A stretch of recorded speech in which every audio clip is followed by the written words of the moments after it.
Hello students, in this video we are going to discuss chapter number 13, sharing our feelings.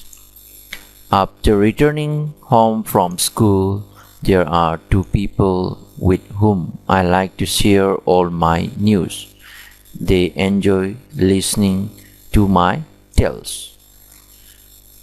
School halakpa matamda aina wari khara miyoi anida liba pami na hairambani aina wari liba matamda makoi asi yamna nungai na tarami. The first person is my nanny. She is always anxious to listen to me. She waits for me to return from school.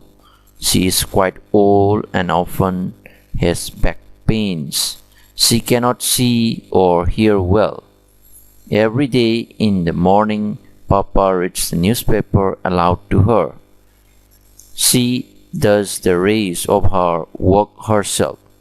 If someone tries to help her, she gets very upset. Though she cannot see properly, she is very fond of cutting vegetables. She says these days children do not know how to cut vegetables properly. Miyoi anidugi manungda amadi mahaki nani ni na hairami mahak na liba wari si mahaki nani na yam na nungai na haraw na tarami nung tigi mahak po school halakpa ngay duna talayrami mahak asi ahan oire aduga makwang asi maninggi nanggangi saru asi adum naraga lay nakong asi shu tabasi karawana to i nung tigi ayuk kudingi maki mapana newspaper si yamna launa paraga maki nanida tahalami mahaki tabaksing atopa tabaksing adu mahakna masana tawjarami kanagumba amana mahaki mating pang bataragadi mahak yamna nungay jaramde mahak si fajana udaba taragasu vegetables fajana kai injang soiba fajana hai mahaki nani duna hairami hauzikan gi angang sing sidi injang api soiba si kaya haitren hairami. The second person is my Ravi Bhaiya. He lives with us. I call him Ravi Bhaiya and he calls my parents Vavi, Bhaiya Vavi. I do not know what our relationship is, but he is very loving brother. He is always ready to answer my questions. He never says, I will tell you later. Ani shuba misak aduna Ravi Bhaiya mahak na Ravi Bhaiya si makoiga laiminay. Ravi Bhaiya hay na dum kawi mahaki parents na di Bhaiya Vavi hay na kawi makoiga kari tok na ge hay ba si makangamde adubu yam na nungsiba mahaki mayam bani hay na mahak na kalami mahak na hangba kudingi Ravi Bhaiya na pakum adum pirami nangi pakum du ay ko na piragi hay ba si ngasi pa sungay hayramde. Ravi Bhaiya teaches in a college. The students of the college respect him a lot. A few of them come home to study from him. Ravi Bhaiya is very fond of listening to music and taking part in plays. He enjoys chatting with his friends and going out with them. Ravi Bhaiya si college ki ojani college ta chatlaga lairik ta ammi mahaki chatra sing na mahak po respect yam matarami chatra khara amadi mayum da laaga lairik ta an basu yawi. Ravi Bhaiya si music taba yam na pamjay aduga sanabasu yamna pamjay. Mahaki mamanabasinga wari watai sanaduna ngayak chatok chachin tawpa masishu mahakna yamna haraujay. He has a good sense of humor and makes all of us laugh. Nungai ba nokning ba kaya wa kya haiduna aikoi mayambu punna nohan mga mi Ravi Vayana. Vaya carries a white stick when he goes out. Looking at him moving around in the house, no one can see that he cannot see. He likes to do all his work himself.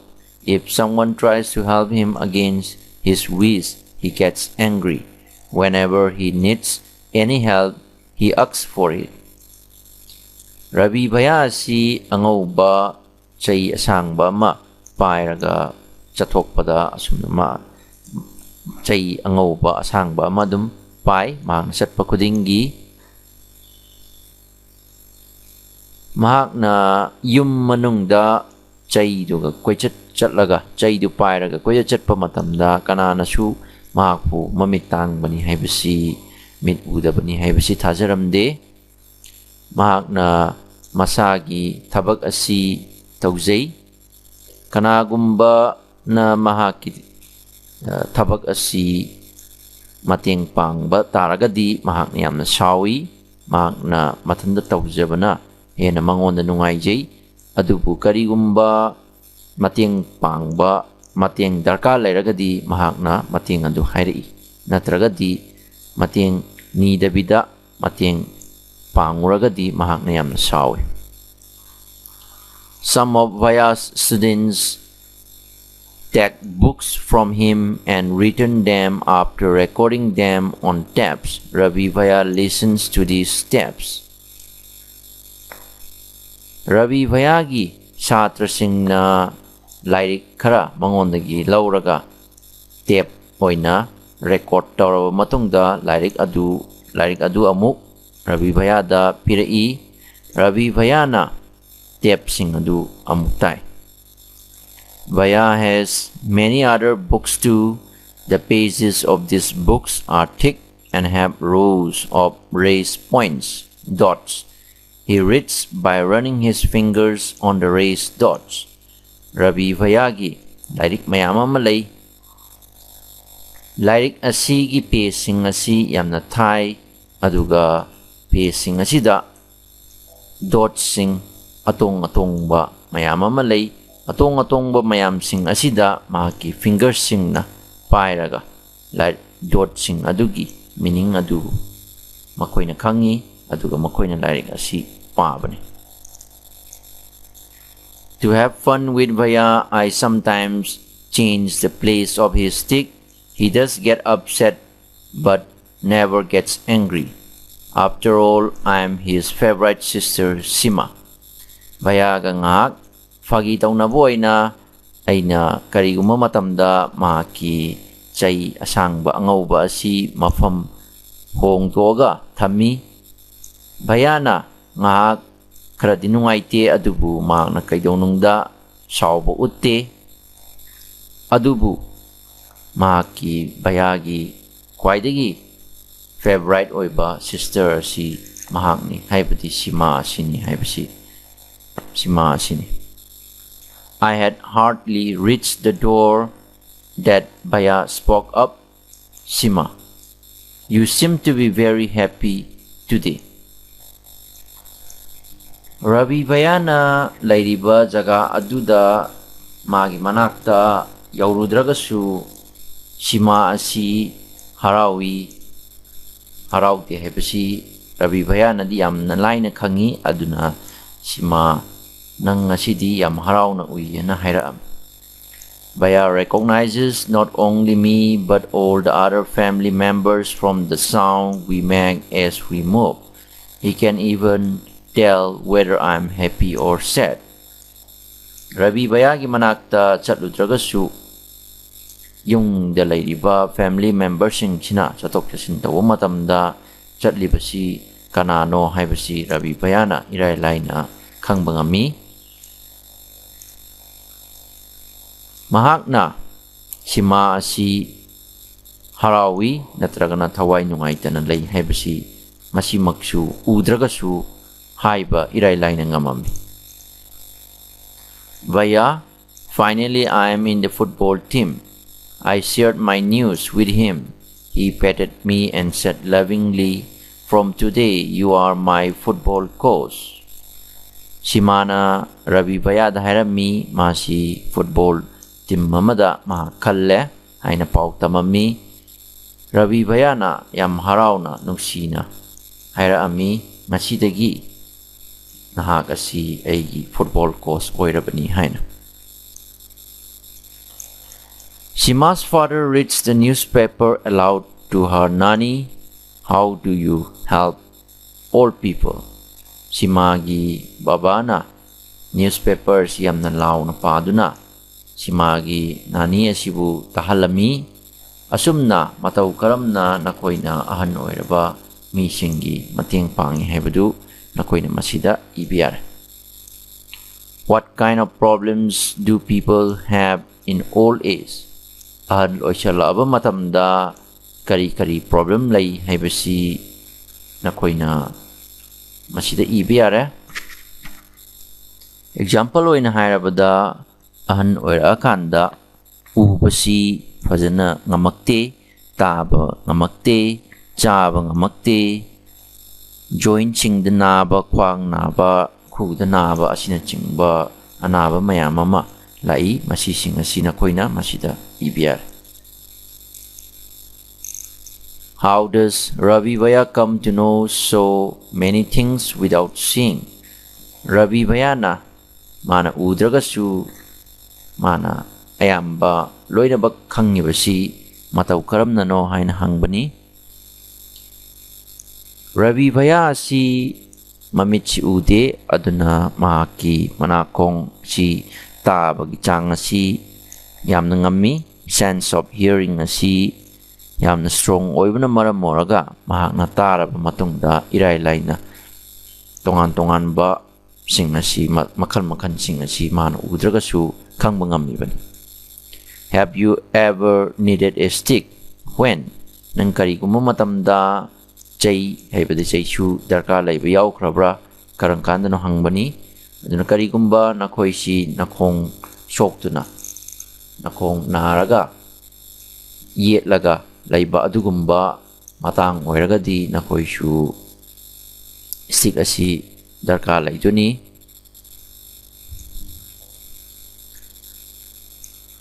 Can you think when you may need a stick? Stick asi nakoy na karang kanda darka laini hangbani aduna stick asi akoy na kong ti akanda ahan oira kanda natragana akoy na mitang ba oira magadi stick asi darka laigani.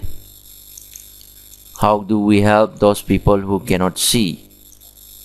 Mit ubang amdaba miyoy singda akoy na mataw karam na help tawgi hangbani makoy na sorok lantokpa ngamdaba busy traffic kuma mafamda lairagadi aikoina makoi si sorok lantok pibiyay asumna tongan ba makoina need darka lairagadi mating darka lairagadi makoina hairakpa matamda aikoina mating pang pibiyay.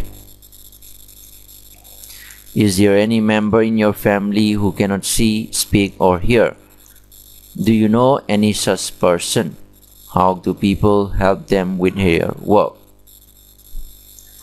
Nakoy yumda mamit udaba natragana wangang bangamdaba natragana ta bangamdaba yaubra haibani makoy kumba miyoy singasi nakoy na ukrabra mataw karam na makoy tabak singasi miyoy singna mating pangi haibasi nakoy na khangbra hangbani aduna makoy darka laiba matamda aikoy na mating pangbaye. You read in the story that Ravi Vaya cannot see, but he does all his work on his own. He studies from a different kind of books to understand how he is able to do his work. close your eyes and please this game. Aikoina Ravi Bhayagi wari ama mathakta pakibasida Ravi Bhaya si mamit tangi ubo phangde haibasi aikoina khangkre adubu mahaki thabaksing asi masamakna taujai tongan ba makal ki lairik mayam ama lay madudagi mahakna study tawi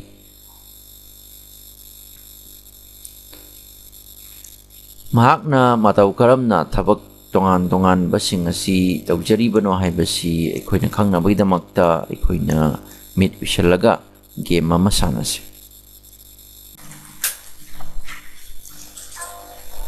Let's continue the lesson. Blindfold. Blindfold any one child in the group. One by one, the other children come to him or her quietly. The child who is blindfolded has to guess who the other child is by touching him or her. Take care not to make any sound. Do you know why? In the same way, one by one, blindfold all the other children. Each one has to try and guess by touching who the other children are. Blindfold haiba game ama angang khara group khara semaga sanalasi group sida lairiba angang amada mamichi pi gumana kumjallaga atopa angang amana mamit kumjalliba angang adugi manakta tuminna changansi tumina changaba matungda mamit kumjalliba angang duna changaiba angang adu mahaki haksang body si pairaga kanano haibasi guess honduni aduna changakpa matamda nokpa or any sound produced to be ade adu bataragadi blindfold oiriba angang duna irai laina khangkini asumna changaiba angang asi kanano haibasi identify toba ngambra yenghansi maduloiraba matungda atopa angang amana mo blindfold tawraga one by one masi game asi sumsanahan duna changaiba angang asibu shoaga kanano haibasi guess tawba ngambra haibadu yengse.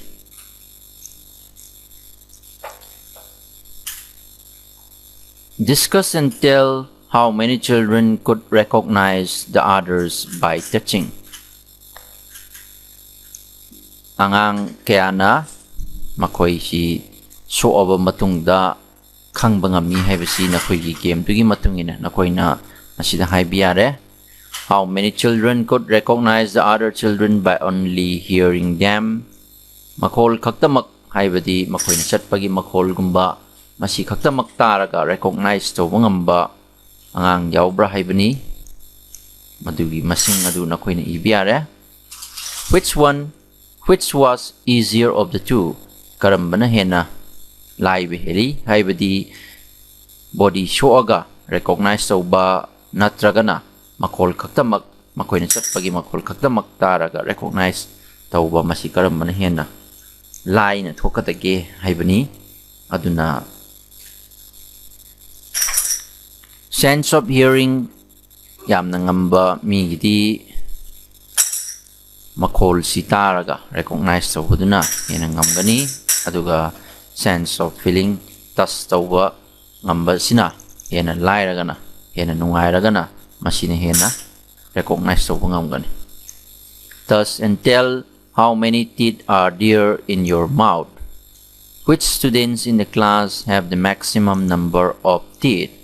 Nakoy gi mouth ta akoy na nakut na shoaga ya kya pali haibadu nakoy na yengjo aduga nakoy gi class ta lairiba students sing sida kwaidagi yamna ya hawsi kanano haibadu nakoy na identify tawye. How many things can you recognize by only touching? Nakoy na kut na kaktamak shoaga kari posak sing recognize tawba ngami masing kyano haibadu nakoy na masida ibiyare. Close your eyes and listen. What sounds can you hear? Which people can you identify from the sound they make as they move? Namit ushalaga nakong aduna mun nataraga tari ba sound adu kanagino haibadu nakoina identify to ngambri by just smelling. Can you guess if it is someone close to you? Manam kaktamak namaga nanginanakta kanano ma sanga I haibadu nakoina kangbangambra sanga ibadu kanano haibadu shu nakoina kangbangambra hangbani. There is a special way of reading and writing for people who cannot see. It is called Braille. It is written on a thick paper by making a row of raised points, dots with a pointed tool. Braille is read by running the fingers on the raised dots. Mamit udaba mi singidamakta panaba inaba system amalay madu Braille kawi. Masi yamna thaba paper da row oina paring sana atong ba dot sing na tongkalaga lay. Masigi atong ba dot sing asi finger sing na paira ba matungda show aba matungda dot tugi matungin na karamba mong da dot sing asi lay bano haibugi matungin na makoina Let us see whether it is difficult or easy to recognize a shape without seeing it. Ako'y nasungo udabida shape amasi kari shape no object amasi kari shape no haibasi khang na bhona ba matamda kyam nan lui kyam nan lai haina nako'y na yengba yai nako'y nakot kaktamak na pairaga yengba yai. Take a sheet of sandpaper, make a shape on it by pressing a piece of thick wood or thick thread on it. Ask your friend to close her or his eyes and identify the shape by running her or his finger on the sheet. Ask your friend, was it easy or difficult? Sandpaper sheet amalauraga. Athaba wool khara natragana athaba lang khara aikoina sandpaper duda namjallaga shape ama semsi madugi matungda nakoigi namanabada natragana namanabida makhutna soalaga finger na soalaga kari shape no haibadu identify to ngambri nganbi yai madu identify to ngamnaba onaba matamda lubra natragana libra haibadu nakoina hangbi. Ask your friend to make a shape on the sandpaper in the similar way. Now you identify it by filling with your fingers. Sandpaper aduda tongan ba shape ama akoina masida nakoi namanabada seman bayai akoina semi ba shape aduda fingersing na soaga identify tawangambra haibadu akoina yengbi. Take a thick piece of paper, make an outline on the paper with the help of a compass or a needle. Make dots at a short distance. On the outline drawn, you can see that the paper is raised on the other side. Now, ask your friend to close his or her eyes and fill with the fingers to tell what you have outlined. Isn't difficult?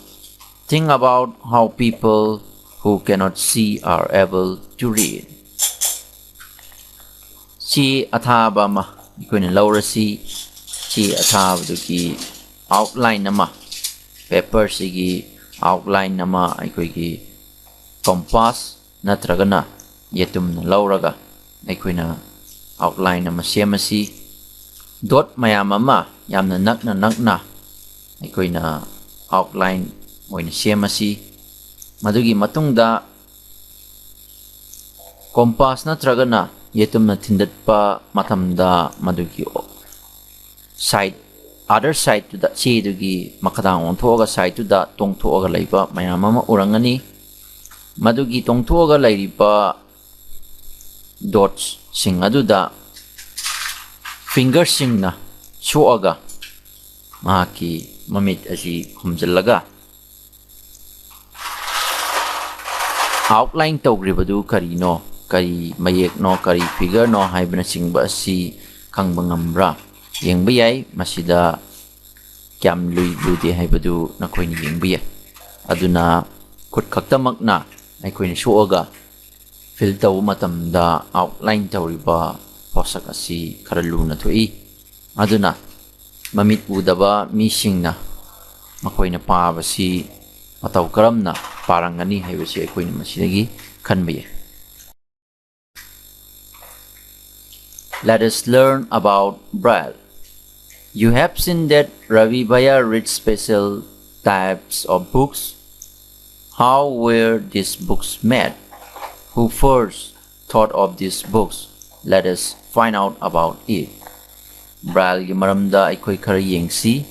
Ravi Bhaiya na special oiba book magi mayam ama lei mahakna maki fingers khaktamak na suaga paba simana thengna khre aduna masigi book asi matau karam na semi bano kana sem gribano haibadu akoi amuk gengsi masida uriba asi Braille script ni masida letters mayam ama leire dot mayam ama leire dot mayam sida hamda masida tongkhat le aduna masida tongkhat la kadi masi a represent tawrini masida dot ani tongkhat le aduna masi b represent tawre masida hambagi row ani sigi dot ani si tongkhat la gana c represent tawre hambagi row ani si tongkhat le aduga second chubagi row gi second chuba column gi si tongkhat la gana d represent tawre first row gi first column masi tongkhat le second row gi second column masi tongkhat le aduna masi e represent taw asumna ai koina fingers na sokpa matamda atong masi maina kotna filter of matungda letters sing asi masini haibasi ai koina mamit utaba mi singna Braille script paba mi singna khangadori. Louis Braille belonged to France. One day when he was 3 years old, he was playing with his father's tools. Suddenly a pointed tool hurt his eyes. He lost his eyesight. He had keen interest in studies. He did not give up. He kept thinking of different ways to read and write. Finally, he found a way, reading by touching and feeling. This way of reading later came to be known as the Braille script. Louis Braille asi France machani mahakna yamna piingaida sahi ahum khaktamak ngai ngaida nongmadi mahakna mahaki mapagi khosukulai mayam si sanarami maduda ikhang khangaudana machin atumba amana soibadagi mahaki mamitta thilami mahaki mamitta soibadagi thinkibadagi mahaki mamit adu tangki adubu mahakti study da yamna thawa yaujaba angangni aduna mahakna matau karamna pagani adugu matau karamna igani haibasi mahakna adum khalami mamichi ugitaba taragasu aduga maduna akon mada soaga kutna soaga fill tawraga pabayaba ibiyaba ama mahakna puthoraki masibuni ekoina Braille script haina khangnaribasi. In this type of a script, a row of raised dots are made on a thick paper. Because these dots are raised, they can be read by running the fingers on them. This script is based on 6 points. The Braille script has undergone many changes these days. This has made reading and writing simpler. Braille can now also be written using the computer. Braille script asida athaba paper amada tongkat pa dots lai masigi tongkat pa dots sing asi aikoina fingers na thengaba matungda paaba ngamdoribani masida masigi script asida 6 points lay 6 points sing asida atong ba magi tungan ba maongda ikoina masida ukriba asumna tongkat kani masida 6 points lere 1 2 3 4 5 6 6 points ida basi tongkat lakati a asumna tungan ba letters miyam sing nasi tongkat padugi matungina letters sing nasi khangbangam adubu haujikti Braille script asi anauba kya hapchalinduna hena paabada line aba hena ibada line aba mongda kya change sawre Braille asi haujikti computer gi mateng nasu irai line iba ngame. Here it comes the end of the chapter. Chapter number 13, sharing our feelings. Thank you all.